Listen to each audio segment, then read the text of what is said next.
Hello and welcome to another update video about Bitcoin. We start on the daily chart, then we'll take a look at the shorter time frame, and I also want to take a look at Bitcoin dominance and the ETH BTC chart. So if you're interested in that, stay tuned, lean back, get your coffee or tea, and then we'll dive right into it. But yeah, I want to cover all of these four charts today. First of all, on the daily chart, not much change, actually nothing changed, so we can keep this short and sweet. We are still traveling towards this $67,300 level, which for me has been for a while the next main upside level on the daily chart. It is not necessarily too important for the white wave count, which is the bullish one, but it counts as the next key pivot and decision point.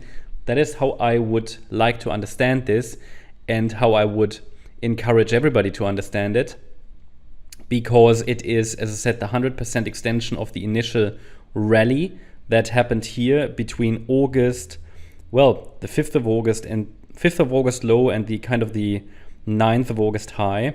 So we have this initial rally, then the next rally, and I call it a WXY structure at the moment in the yellow count, and the yellow Y wave target is 67,300. Now it could go higher, but it's the first main decision point on the daily chart. This is where, for example, easily this yellow wave Y in B could get rejected and start a move to the downside. Very, very important. So this could easily start from there. In the white scenario, a more bullish interpretation is possible. And we will have to see, however, how the price reacts to this key support level once we get a rejection. And it is, for example, possible that even if the white count is unfolding, which is the more bullish one in 5 waves, even here the price could get rejected at 67,300. But instead of breaking down, there is the next decision point as a support area here, key pivot. And as long as we're holding it and the pullback is corrective, so it will essentially depend on the structure of that pullback, we could see further continuation higher. So that means in the very short term, we might go a little higher to 67,300 and the trend line up here. See possibly a rejection that, can't predict that, but it's, I think, likely. And if we will then have to pay close attention to the pivot here, to the support and to the structure of the pullback, which would set the stage for the coming weeks. Because that pullback, and I hope to make that very clear here, that pullback, the structure of that pullback will be really, really important for Bitcoin's development over the coming weeks. So both counts, however, are bullish. In the yellow one, however, a larger correction is possible, which would also open the door for more bearish interpretations, but it will really depend on the structure of the next decline. We will have a support area to watch. I don't need to adjust it since yesterday, so it can stay where it is, 55,350 to 60,430. Now let's take a look at the shorter time frame. Here also, since yesterday, we haven't seen much movement. There isn't really any evidence that the fourth wave has started. This is just the 30-minute chart. This is what happens here internally. When we zoom in, take the magnifying glass, take a look at this section here. Okay. Just don't get confused with wave degrees and everything. They look different on the shorter time frame chart because obviously we have much more another level of detail, and Tradingview only offers a certain range of wave degrees. But pretty much here we're watching for still possibly a bit higher. If one more high forms, then that could take us to that 67,300 level, maybe even the trend lines here. We will have to see how high we go. But for me here, it's very simple. We are now in an area where the smaller degree targets have been reached. 65,800. We are close to that key level on the daily. We could really form a top at any point. Risk has increased, but I'm still going to watch for higher prices as long as we're holding above the micro pivot here on the smaller time frame. It's located between 61,660 and 63,220. So this support area will move up with the price should we go up a little bit higher.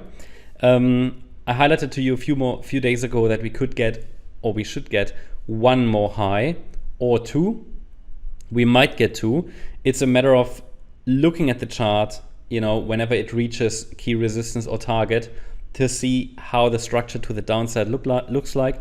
At the moment, I have no evidence for a major top here. So if there is, we need to give it space here. It could fluctuate a little bit, you know. Essentially, that's why I say the microstructures of corrections don't really matter so much.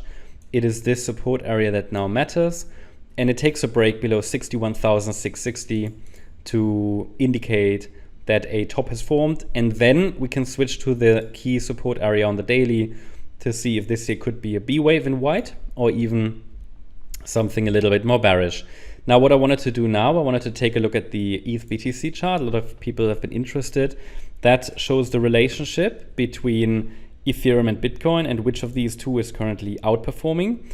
At the moment, it's still Bitcoin, so ETH BTC is going down. We've had a reaction to one of the fib levels here, however. For me, there is no evidence that a larger bounce has started. There is a small reaction, but this is really in no way different to anything that we had here, yeah, and not even as large as this, and Ethereum failed to outperform Bitcoin at any of these possible junctures, yeah. There were two possible setups we observed in recent months. I've been skeptical about these, but was still tracking them here and here. Why is that so important? Because Ethereum failed on 2 occasions to outperform Bitcoin. It had the chance. Those were important reversal, let's say, support levels here as well. Ethereum could have done it, but failed. So that means I'm not really watching for reversal anymore. In the best case, I'm watching for a B wave bounce here. I'm always happy to be surprised and impressed. I mean, nothing should ever surprise us in the markets, really, yeah.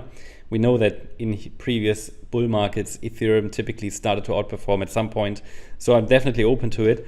But even that rally in the B wave would be significant. But we can watch this, but there is absolutely no evidence, you know, that Ethereum is trying it again. We might call that another 5-wave move up. So it is worth watching, and it could be within this A wave. Could very well form a 5-wave move, but I'm not suggesting this is necessarily happening. When will I take that more seriously? And why is it important? I will take it more seriously if the price now holds a higher low in this pullback. I mean, it's not a price really, it's ETH BTC. And then we break higher above 0.0424. Okay, so I mean, you could justify this as a micro 5 up, okay? Nothing wrong with that, but Ethereum failed to reverse on 2 more occasions. And I mean, it's just another opportunity, but it could easily fail, yeah? So I don't see this necessarily yet as evidence for a trend reversal. It's too small.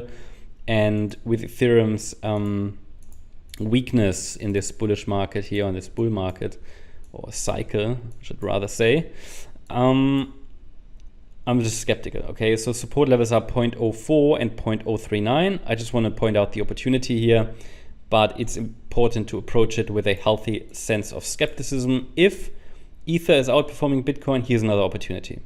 And now let's take a look at Bitcoin dominance, the BTCD chart. This is something that we're obviously looking at sometimes. And in the last update, I shared with you that Bitcoin dominance has reached key support, and since then it's been dancing here on the Fibonacci level.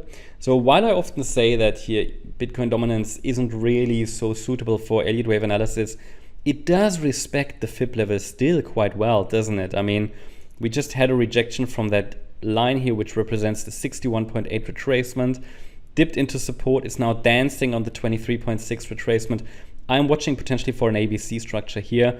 But again, it's not reliable for Elliott Wave, but still the levels seem to be respected. So, if this micro count is correct, and I have low confidence because it's not a tradable asset, but still my best view here of the chart, then we should see a little bit more sideways action, maybe a bit of a bounce in wave B there, and then the C wave down. So we could hover in this support area there for quite some time.